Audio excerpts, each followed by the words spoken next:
that's unimportant. The important thing is what you're about to see and hear. During the next hour, you will be privileged to view scenes never before photographed for television and to hear an analysis of their importance in the training and development of a Roman Catholic nun. This is an exercise in understanding and enlightenment. Many people consider nuns a baffling anachronism. They seem to be a flock misplaced from the Middle Ages and should be as extinct as the gladiators, but who are very much alive and seem to be getting considerable fun out of it.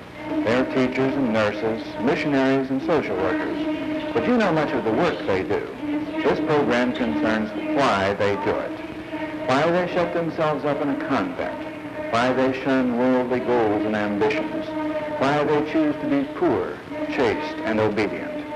Because there are more than 500 Catholic sisterhoods in the United States alone, it is necessary to make a selection. The religious community of the Sisters of the Third Order of St. Francis of the Diocese of Pittsburgh was chosen. The mother house of these Franciscan sisters is at Mount Alvernia, Millville, Pennsylvania. Specifically, we shall be interested in a girl called Joan.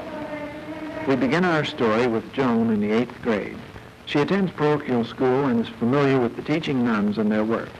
One day, as she listens to Sister Juanita discuss her vocation, Joan begins to think. I never thought the harvest was so great and the laborers so few. I wonder if I could do something. I think I would like to live my life helping to save souls. Sure, that's just what I will do. I'll give my life to you, God. As soon as I have finished the 8th grade, I'll join the prep school.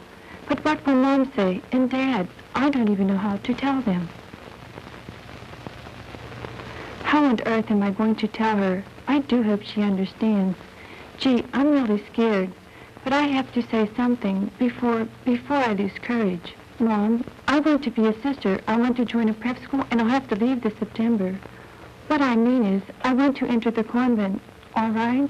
Oh, what a relief. She's smiling.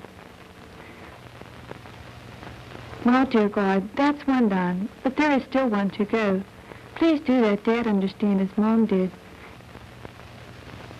Dad? Mom said I could enter the convent, and it's all right if I join the prep school in September. That is, if it's okay with you. Oh, why was I so scared to ask you? You're so wonderful.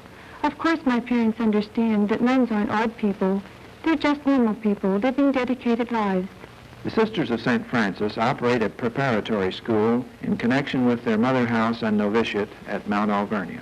To all practical purposes, it is a boarding school, offering an accredited 4-year high school curriculum. Along with 80 other girls who plan eventually to become nuns, the prep girl follows a routine of classes and study very little different from that of other high school girls. A well-rounded basic education is important to her life in the religious community, so she follows the normal life of a teenage girl in a boarding school, the main difference being her ultimate purpose in life. The prep girl studies during the normal school year and goes home for holidays and summer vacations. As she prepares her mind, she is given every opportunity to compare the religious life with life back home. I'm speaking to you from the library of the high school, Mount Alvernia High School, and I'd like for you to meet one of the prep girls, Mary Jo Campus. Mary Jo, what class are you in? I'm a senior, Mr. Stewart. And where are you from? I'm from Menneson, Pennsylvania. Well, as a senior, you're about to embark upon what we're going to show in the rest of this film. Do you plan to enter the convent? Oh, yes, sir. What prompted you to do this? Well, I guess you want to know what actually prompted me to come to the prep in the first place. Yes. But I had been taught by the sisters of this community in grade school. And the work that they did impressed me, the fact that they had so much of an opportunity to form young minds. And also the sisters themselves impressed me. They had a sense of joy that it seemed as if I could find in no other people. And it seemed as though there was so much work to be done and not enough people to do it, that I think that's what prompted me to come. Well, what type of course are you taking? What are you preparing for so far? I'm taking the academic course to prepare me for college and teaching perhaps later. Teaching is what you would like to do.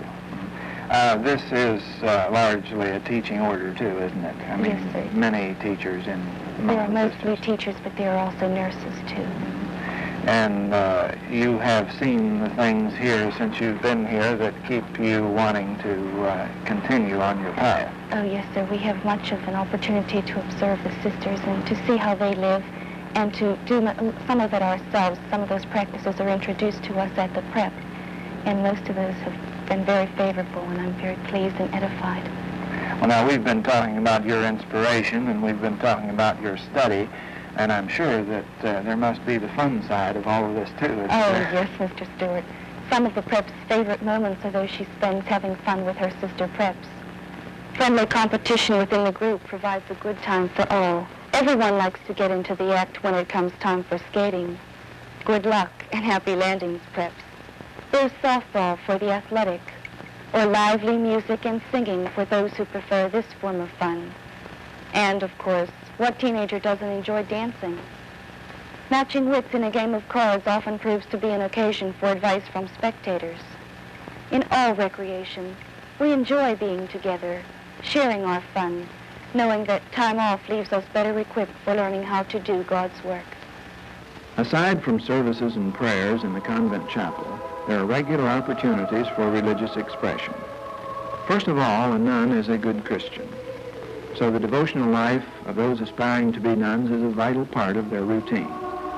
They have declared their hope of becoming brides of Christ and must live personal lives worthy of that hope. Counseling is all important here and accounts for the major differences between this preparatory school and an ordinary boarding school. The decision to join a religious community is no step to be taken lightly. All the girls' questions must be answered. Doubts or fears must be examined. If at any time the girl changes her mind, she is free to leave. Likewise, if the sisters find her unsuitable for any reason, she will go back home. In the 11 years before she becomes a fully professed sister, she will be given every opportunity to reevaluate her decision and will be regularly examined to determine her continued suitability for the chosen life. Here, too, the example and spirit shown by the sisters themselves influence the girl's decisions. Good appetites, radiant health, and a zest for living are qualities which abound in the normal teenage girl. Here she learns how to couple that with group living. But life is not all fun, and school is not all academic endeavor. If Joan and Susan and Carol and Ruth are to accept the strict discipline of a convent, they must learn obedience and cheerful application to the most menial tasks. This, of course, is still a part of everyday life, for these are things which must be done wherever people live. The acceptance of responsibility, the persistence to see a task through to completion. It's all based on good, sound, character-building principles. The foundations laid here would make them better people inside a convent or out. With their goal constantly in mind, they work diligently. It doesn't take long for the new girls to get that feeling of belonging, and soon they're eagerly contributing to the prep newspaper, the staff of which is shown here. This is just one of the many group activities. Freshmen at the prep school are installed in the True Blue Club. The purpose and function of this organization closely parallels that of a student council in a regular high school. The officers of this school-wide group are leaders and organizers of many worthwhile student activities and events. The high purpose of the True Blue Club is the same high purpose of the prep girl herself and is expressed in their theme song.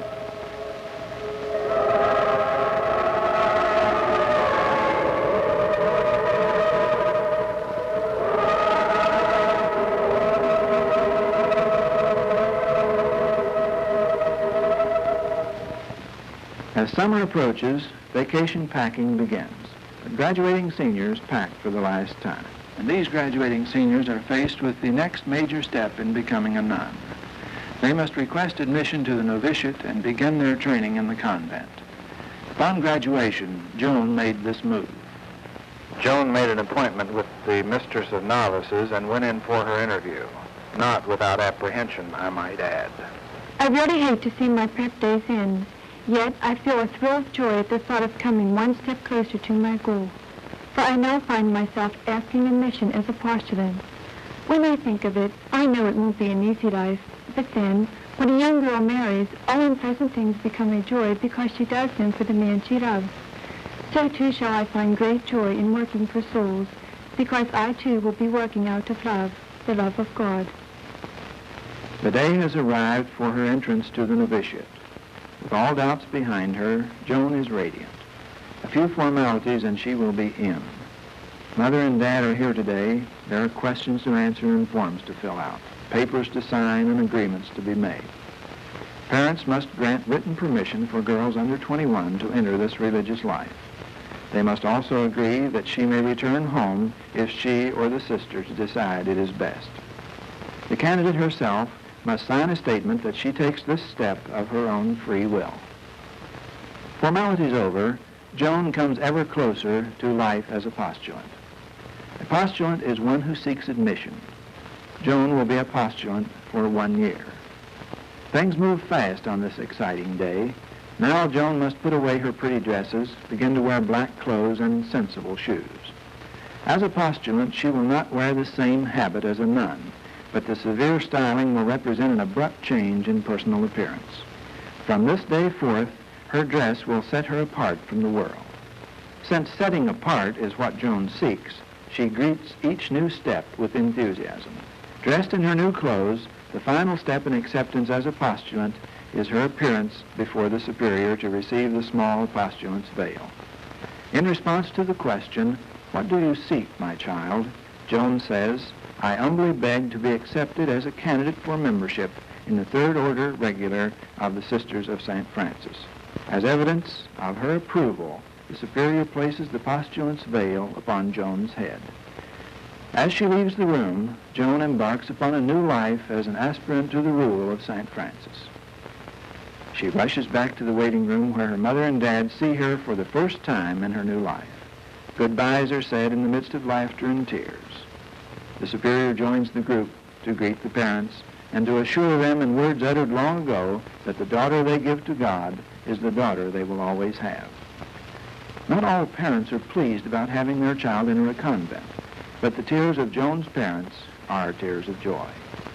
They are proud of her and proud of her decision. And so they part at the door of the convent. Mother and Dad know that Joan is happy and that she will successfully make adjustments to convent life. They eagerly await the first visiting day, 1 month away.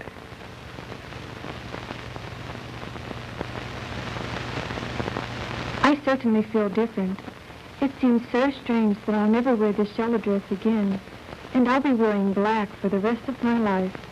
Yet, somehow, deep in my heart, I feel joy, the joy of giving for Christ, and I wouldn't trade it for 50 yellow dresses. I'm speaking to you from the room known as the Postulate here in the convent, and I would like for you to meet at this time a postulant whose name is Carol Vandervoort. And Carol, we've seen how you received your veil and so forth, but tell me in your words, what is a postulant? Well, a postulant is a girl who enters the convent with the idea that she wants to become a teacher or a nurse or specify in the work of the community. And she remains a postulant for a year. She's one who's seeking admission. And during this year, she prepares for her novice work, which is usually the year afterwards. And during that time, she takes regular classes and spends her time here at the Mother House. Can you tell me why you decided to become a sister in this order, or a sister? Well, I think the reason I've always wanted to be a sister, I think. But the reason why I decided on this order was that I always admired the spirit of the sisters, particularly when I was in high school. And I was taught by our sisters. It was right here at Mount Alvernia.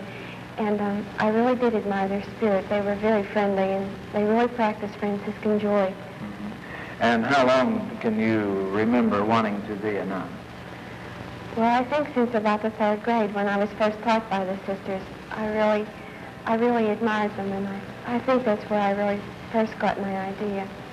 Were you a prep girl? Oh, yes, I was a prep for 4 years. I went to high school right here. Well, tell me, you're here and you're realizing your ambition. It must have been some adjustment when you first came to the convent, wasn't it? Oh, yes, it was quite an ordeal, I think. I'll never forget the first day we came. And when Sister showed us to the dormitory, and I can remember exactly what I thought. This is where I'll be spending my nights from now on. Nothing but hardback chairs and plain nightstands. Certainly is fair looking and quite different from what I left behind. Much neater though, and everything is so simple and spotlessly clean. And so I am shown to my little section of the dormitory. Well, I'm here now, and I'm determined to give this life a fair try. I start by unpacking all my things. It seems an appropriate way to begin. I honestly can't get over how simple everything is. Not one elaborate article in the entire room, yet everything necessary is here. But how could I have thought otherwise? After all, didn't Christ himself promise us 100-fold in this life and immeasurable happiness in the next? My crucifix, that goes right here on my pillow. It makes me think of how little I'm really giving up in comparison with what he did for me. What's that? I didn't notice that before. Well, just draw the curtain and I have all the privacy I want. That seems easy enough. Without leaving the convent, the postulants can register for college classes which will lead them to a degree at either Duquesne University or Mount Mercy College. Liberal arts and pre-professional courses are taught: English, foreign languages, biology, psychology. There are lectures and assignments, research and study. If she is to go out and help others, she herself must be well prepared. At the same time she is studying and getting adjusted to the routine, she is observing and being observed.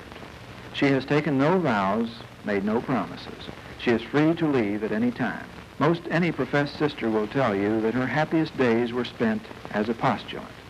But for all their lightheartedness, there is solid piety beneath that flimsy black veil. Much of the fun, perhaps, comes from relief. Her previous ideas of a convent have been smashed. She's in now, and she knows. She knows there is much to learn about the serious side of life. She learns that her heart and soul must be developed, that she must expand her life so as to embrace all of the humanity in her loving and in her thinking. Her spiritual life is a vital part of her development. Private prayers and meditation will take an increasing amount of her time. Meditation is an effort for those whose mind has run at liberty for many years, and she comes from an environment where the accent has been on doing into a convent where the accent is on being. Silence is a daily penance she must learn. At meals, she will eat in silence while someone reads aloud. Her physical needs are taken care of. Her food is adequate and nourishing, but all the frills are gone. She must learn common living and give up much of her privacy. She must observe many rules, all designed to bring out the best there is within her. The rule of St. Francis was tried and found practical centuries ago. For instance, the table at which she sits is bare and is symbolic of the lack of finery she must sacrifice in her new life. Time moves swiftly, and soon the year of postulancy has passed. Canon law requires that the bishop or his delegate interview each postulant at least a month before being admitted as a member. He is to determine if she understands her purpose and if she is doing it of her own free will. If all things are satisfactory, if she is accepted by her superiors and still wants to remain, she takes the next great step in her vocational development. Dressed as a bride, she joins the others in procession to the chapel where she will be invested in the habit of a novice in the Order of the Sisters of St. Francis.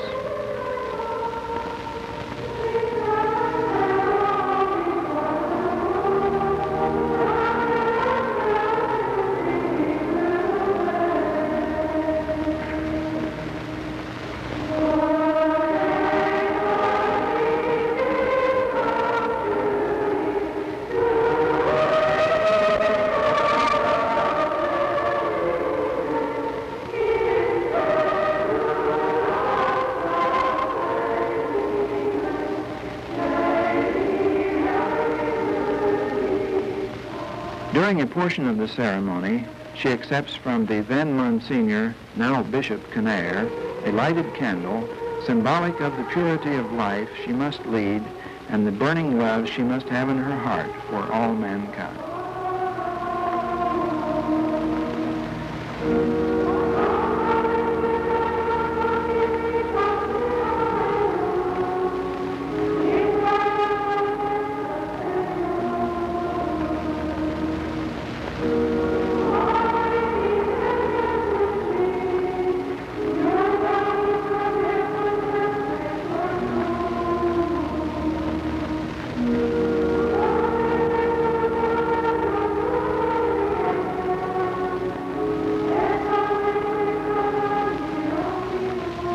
This moment holds deep spiritual significance.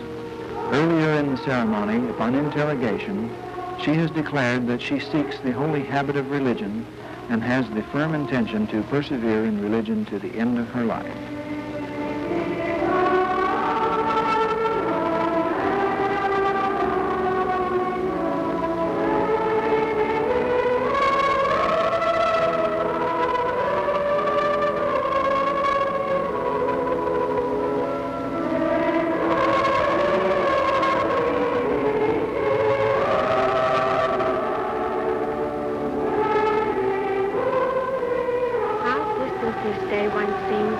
Already I'm being invested.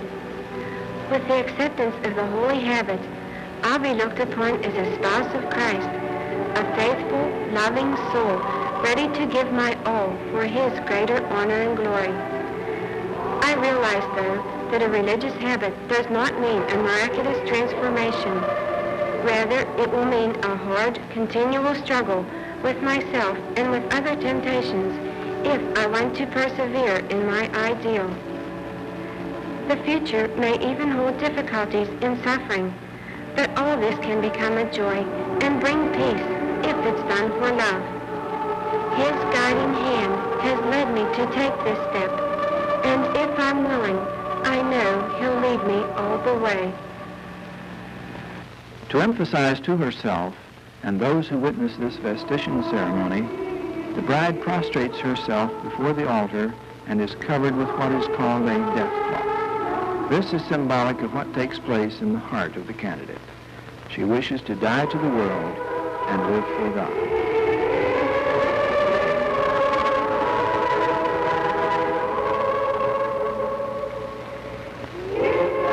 Before she garbs herself in the religious habit, she witnesses the blessing of each part. This she will always remember. She will always regard her habit as something sacred. It is a symbol of all that is deepest in her life, her consecration to God.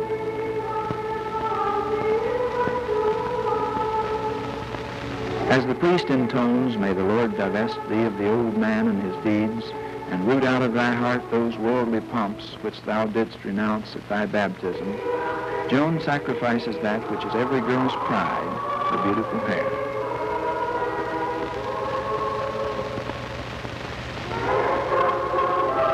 The priest presents the religious habit he has blessed, saying, "May the Lord clothe thee in the garb of salvation, and circle thee round about with the vesture of justice." He hands her the veil, saying, "Receive the white veil, the emblem of inward purity." And with the cord he says, "May the Lord gird thee with the girdle of this order. Take this blessed rosary and wear it as a perpetual remembrance that thou hast thy greatest treasure in a frail vase." And with the crucifix he says, "Receive the cross of the Lord, that it may be a sign of salvation to thee." Clothed in the habit of a novice in the order of the Sisters of St. Francis, she receives her name in religion. Like any other bride, she starts her new life with a new name. Joan will no longer be known as Joan, but will take the name of Sister Madonna. Sister Madonna is another step closer to her goal, a life of service to God and humanity. And so she embarks upon the most important year of the formation period, the canonical year. She will be thoroughly grounded in the vows of religion.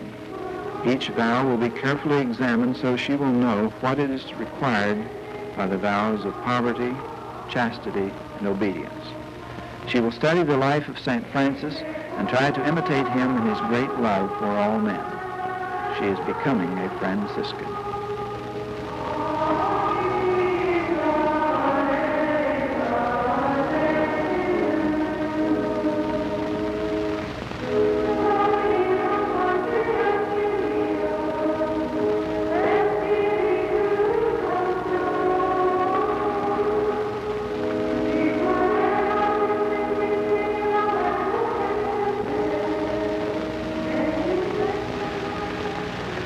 We're moving about the convent here, and at the moment we're speaking to you from the antechapel outside the main chapel here at Mount Alvernia, and I'd like for you to meet Sister Claver.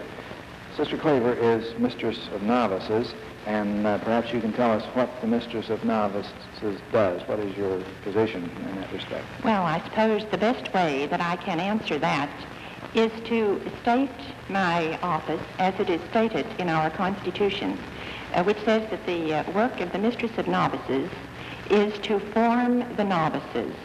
Now, a novice is one who is training to become a Sister of St. Francis. Of course, it's a novice in every order, not only in the Sisters of St. Francis. And this takes how long, as a novice? As what we call a white novice, it takes 1 year. Mm-hmm. And this is called, I think, the canonical year. Isn't that what you call it? That's right. And it's called the canonical year because that is required of every novice in every community, that they remain 1 year according to canon law. This is a pretty strict year, isn't it, for them? It's a very strict year. And the purpose of that is so that they can learn very definitely the principles of the religious life without too much interference from the outside world. Mm-hmm. And it gives them the real, true feeling, I guess you might say, of life in a convent. A little different from the postulant, I think. Oh, yes. In fact, they really begin to live the rule and the constitutions of the order. They learn all about it. They learn what is required of them in their vows and in the rule. And they just live the life so that they will know whether or not that is the life that they really want to live. Mm-hmm. This is a real probation period then, if you will. A very probational period, mm-hmm. That's right. They've taken no vows. No, absolutely none. They're only finding out whether they want to live the vows or not. And as Mistress of Novices, what is your role? How do you go about this formation yourself? Well, first of all, the novice really has to form herself. I'm only really an auxiliary helper, and so my assistant also helps me along with this work. Because each individual is an individual, and because each one's spiritual life is developed individually, the greater part of the work is done by counseling and interviewing. They are very self-critical, are they, during this period? Oh, yes. They try to find out what we call their predominant fault. We tell them, learn yourself, accept yourself, and then do something about yourself. Mm-hmm. And aside from the personal aspect, then you have a great deal of religious instruction in the order and in the way they're expected to live and so forth. That's right. We explain the rules, the Constitution, and the vows, that they have to live them according to our Constitution. Sister Claver, this is such a vital part of the formation of the nun. Could you tell me now, as we look at films made, just what goes on during this canonical year? Instruction begins immediately for the novice on the primary purpose of the nun's life. As she is introduced to the threefold development which she is expected to achieve in herself. Firstly, to aim at sainthood.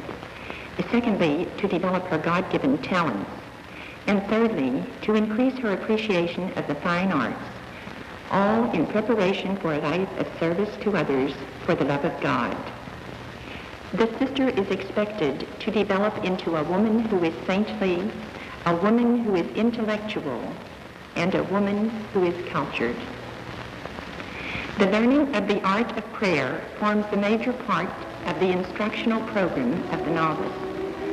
These instructions aim at helping her to become saintly. The virtues of kindness, cheerfulness, sympathy, and generosity toward others, of which her future work will be a constant exercise, find cultivation during the many hours she spends in prayer. Frequent meditation on the teachings of Christ nurtures in her heart the desire of imitating the virtues of Christ. The many devotional pictures and statues which are found in cloister halls help the novice to develop the habit of praying always, a practice which Christ himself recommends. At certain times during the day, groups of nuns, when passing from one part of the house to another, join together in prayer.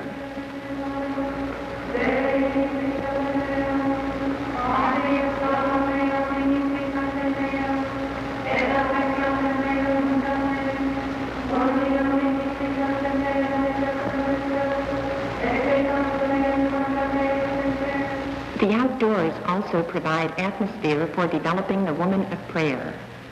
Skies, trees, and fresh air are most conducive to the cultivation of the habit of raising the heart and the mind to God in acts of adoration, thanksgiving, reparation, and petition.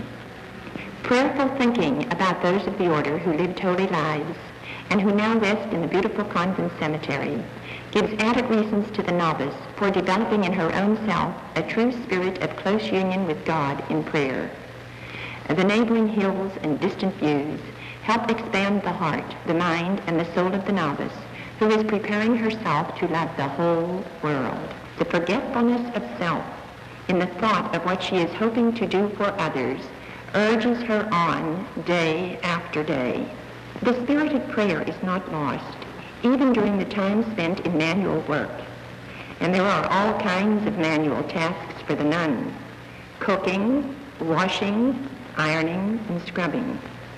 Every young nun participates in such tasks regardless of the kind of profession for which she is being prepared. These tasks are usually performed in silence to give all the opportunity for advancing in the skill of continuous prayer. Since most of the manual work she does is service toward others, the nun also grows in the virtues of love of neighbor as she goes about the work of helping to prepare meals, cleaning the house, and countless other tasks for her sister religious. She is learning to give willingly service to others.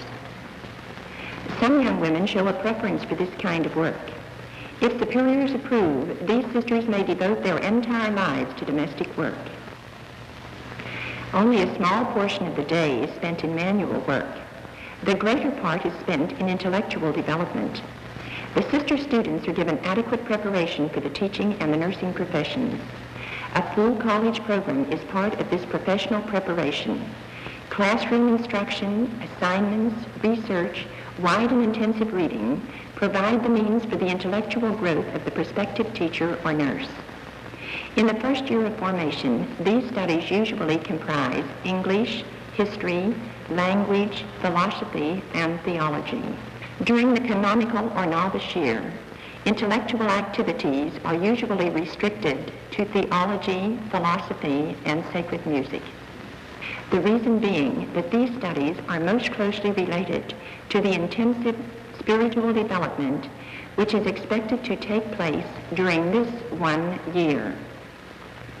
The remaining 3 years of preparation are devoted to a continuation of this liberal education, but with the addition of professional subjects such as psychology, speech, methodology, and other allied subjects.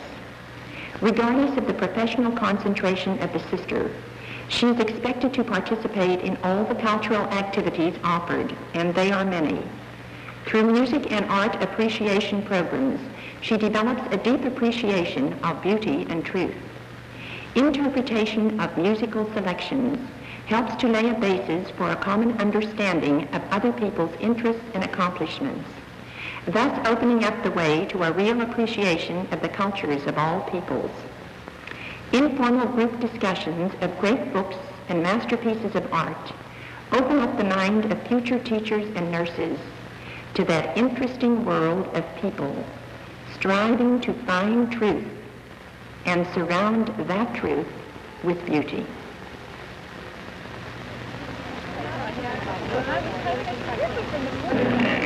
We are in the novitiate now here at the convent, and the sisters that you see with the white veils are novices, and here is a novice that I think we want to talk to for a few minutes. What is your name? Sister Margaret Rose.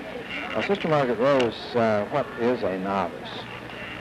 Well, Mr. Stewart, a novice is a young woman who's preparing to become a sister. And you haven't taken your vows yet, as I understand. No, sir. We take our vows at the end of our novice year. And at this particular moment, how long have you been a novice? For about 7.5 months. And you were a postulant before that. We have seen what a postulant does. Were you a prep girl? No, sir. I went to Mount Alvernia High School as a day student. And where are you from? From St. Scholastica Parish in Aspinwall. And tell me about, is this life measuring up to what you expected it would?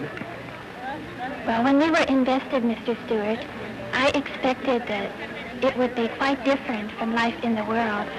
And since we are preparing to become sisters, we actually live the life of a sister as a novice.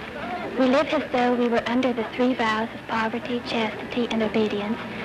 And we do all the spiritual exercises and all the things which professed members of the community do.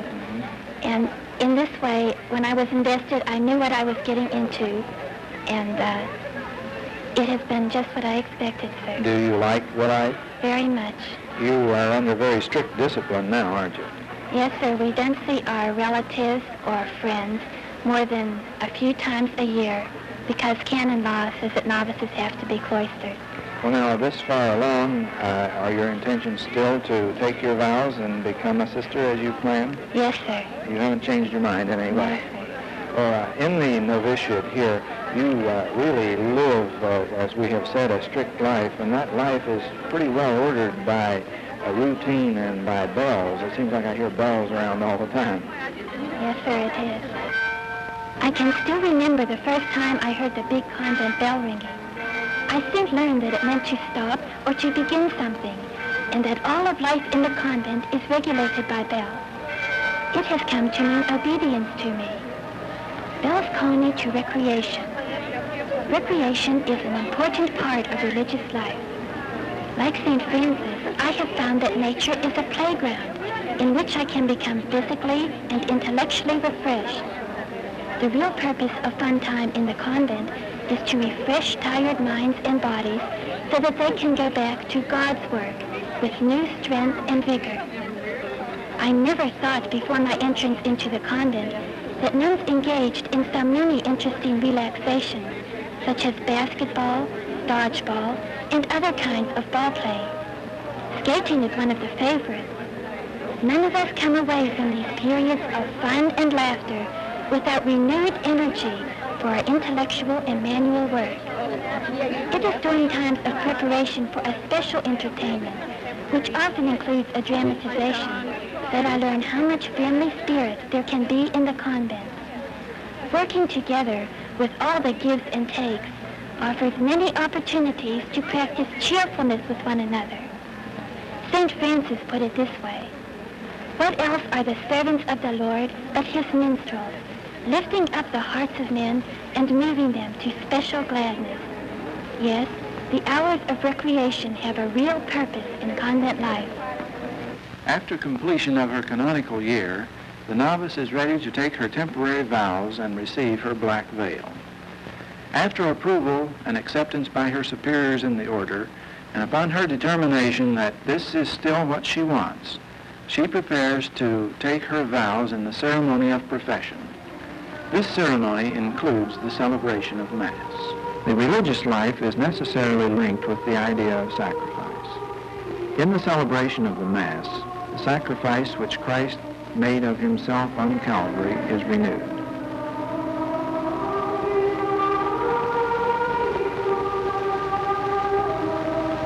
The central act of sacrifice is the consecration. It comprises 2 separate acts. First, the consecration of the host or body of Christ.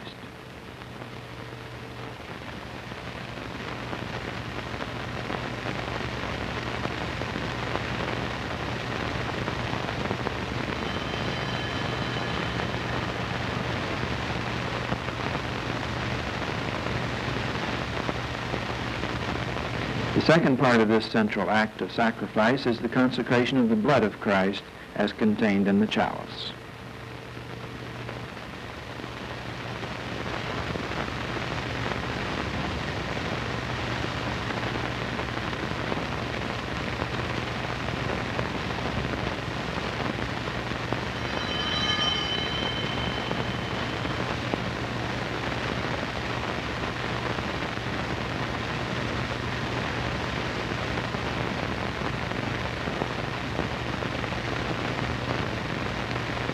The novice kneels to recite her vows and receive Holy Communion.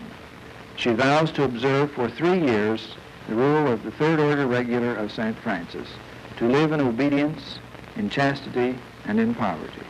She then receives Holy Communion.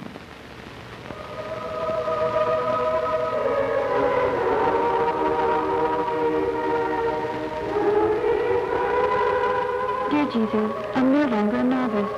What a beautiful year it was. How fast it passed. It didn't seem like 12 months at all. And my dear mistress, how much you tried to teach me, and how much I tried to learn. Now, if I can only remember all the advice and counsel that was so patiently and so cheerfully given.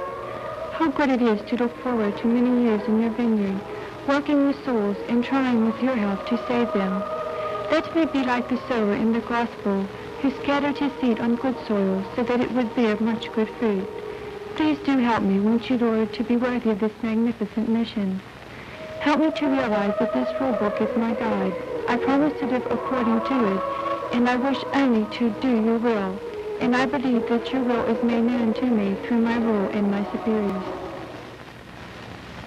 I'm speaking to you now from the Magnificat study, and as the name will imply, this is a room for work and study because although they are junior sisters now, they are still continuing their academic work. And here is one over here I want to sit down and talk with for a moment.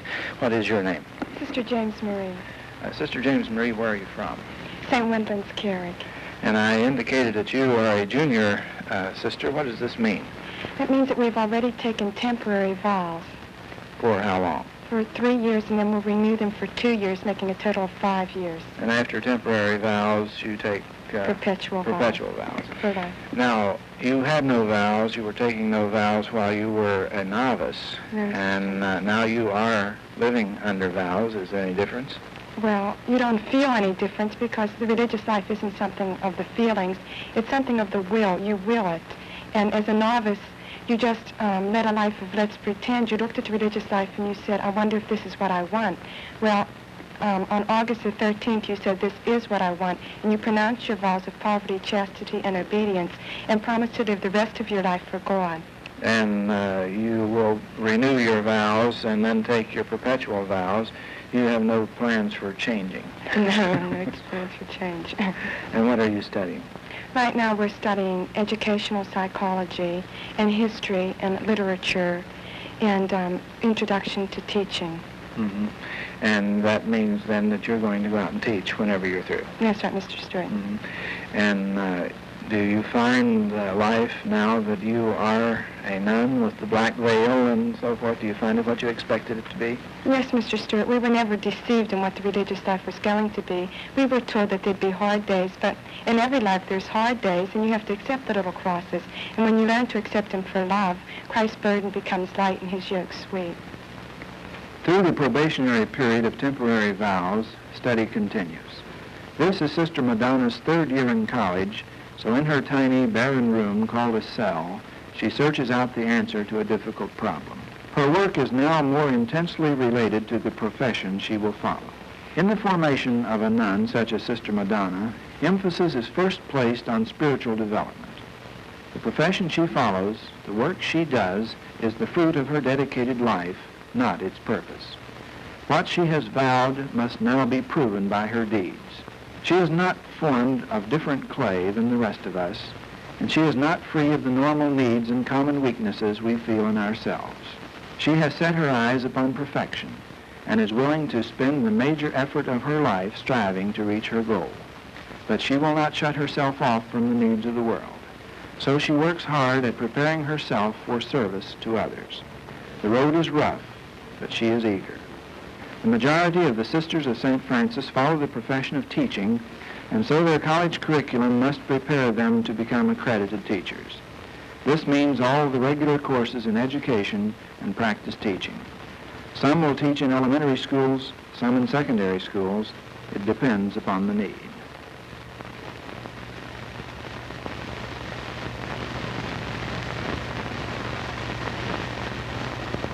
After 2 years in the convent, first as postulant and then as novice, Sister Madonna lives a life bound by vows for the first time. By the vow of poverty, she has renounced ownership. She has vowed not to act as an owner, even of the materials she uses in her particular duties. By the vow of chastity, she renounced all the joys and pleasures of the married state. In the vow of obedience, she dedicated her free will to God by promising to follow the will of her superiors in the religious community. St. Francis of Assisi lived 700 years ago, and thousands continue to wear his habit and follow his rule. Imitation of the spirit and dedication of St. Francis is the ideal of the Franciscan sisterhood. This is my third interview with Bishop Kinnear. I can hardly believe that the time has come for me to pronounce my final vows. However, I am very certain now that this is the way God wants me to fulfill my duty of loving him and my neighbor.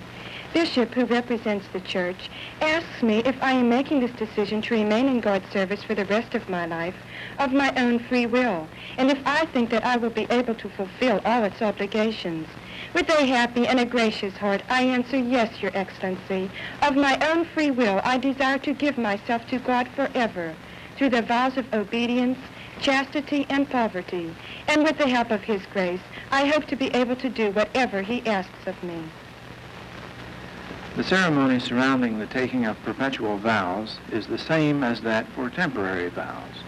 There is a candlelight procession, interrogation, Holy Communion, celebration of Mass, and prostration. The difference being that a fully professed sister wears a wedding ring. The rings are blessed in the ceremony in the same manner and for the same purpose that the other parts of her habit were blessed. The priest sprinkles them with holy water and incenses them.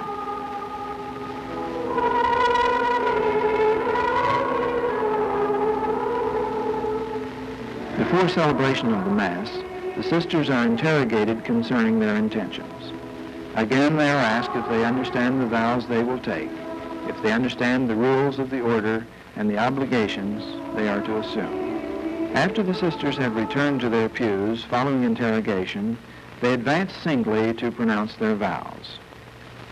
I, Sister Madonna, vow and promise Almighty God and Blessed Mary, ever Virgin, our blessed Father Francis, all the saints, and you, Reverend Mother, to observe for the whole time of my life the rule of the Third Order Regular of St. Francis, approved by Pope Pius XI, living in obedience, in chastity, and in poverty, according to the Constitution of the Tertiary Sisters of St. Francis of the Immaculate Virgin Mary, Mother of God. She then receives Holy Communion. Sister Madonna has reached one of her goals. She has taken her final vows and is a fully professed sister. As she receives her ring, she will hear the words she has longed to hear. I espouse thee to Jesus Christ, Son of the Father Most High, who may protect thee from all danger. Receive then the ring of faith, the seal of the Holy Ghost, that thou mayest be called the spouse of God. With those words echoing in her heart, Sister Madonna of the Third Order Regular of the Sisters of St. Francis stands on the threshold of a new life. She leaves the mother house that has been her home and example for 5 years and heads for her first assignment. At last, my grade school dreams come true. I am now one more laborer in God's great harvest. Not knowing just what lies ahead, I feel a bit of fear, but I guess everybody fears the unknown. One thing I'm sure of, and that is that God's work is waiting to be done. And as His bride, His work of teaching and healing the sick becomes my life, my work, and I'm out to do it. Gee, I have to smile when I think of the queer ideas some people have of nuns.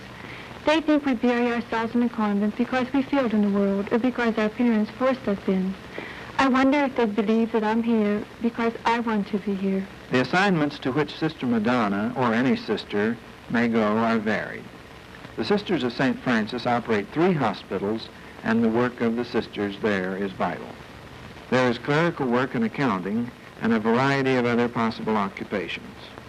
Their dedication to the welfare of others adds tenderness and compassion to their efforts.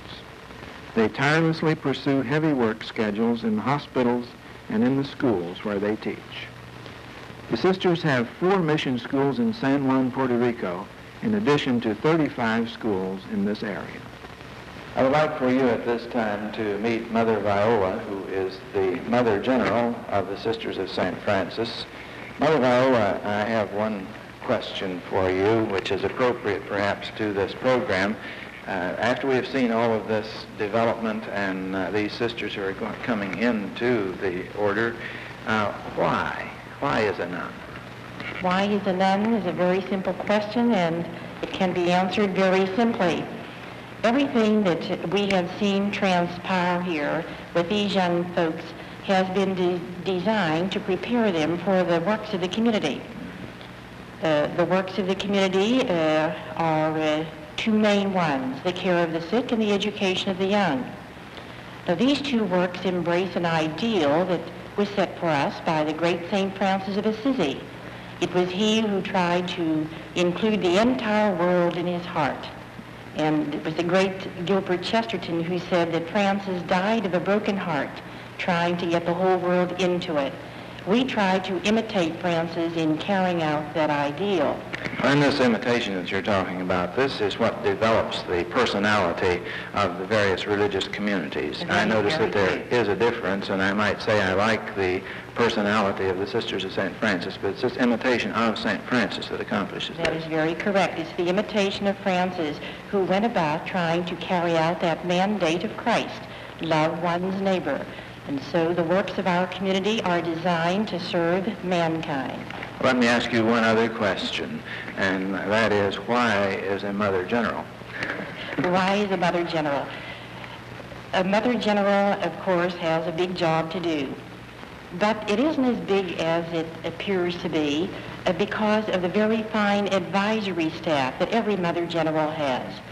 So I have some very competent sisters who have advised me on matters such as school administration, hospital administration, finance, every phase of community living.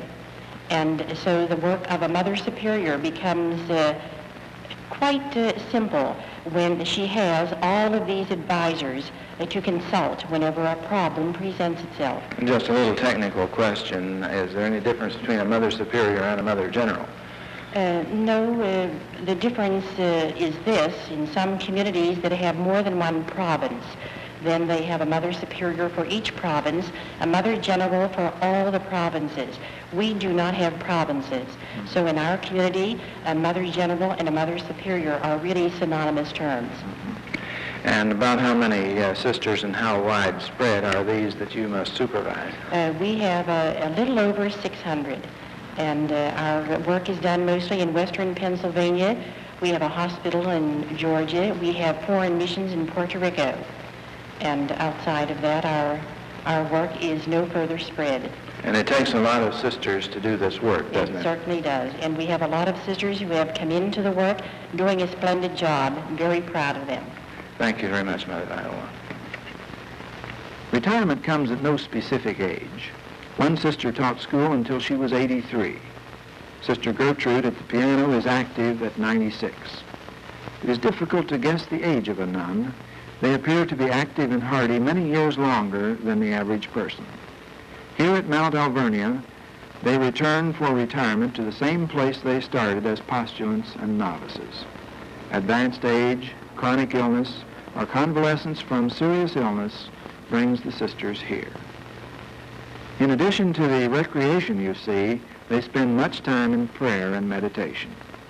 The Sisters of the Mother House call this group their powerhouse because of the spiritual support received from this quarter. Medical attention, of course, is important here. There is special diet and nursing care and all the comforts of home for their retiring years. If I may be permitted a personal word at this point, it has been a unique pleasure for me and for us here at Channel 11 to bring you this interpretation of life and purpose in a Catholic sisterhood. It has been an enlightening and an uplifting experience. You've been hearing the Mount Alvernia Convent Choir in the background throughout the program. And now in conclusion, we bring you a complete number by the choir.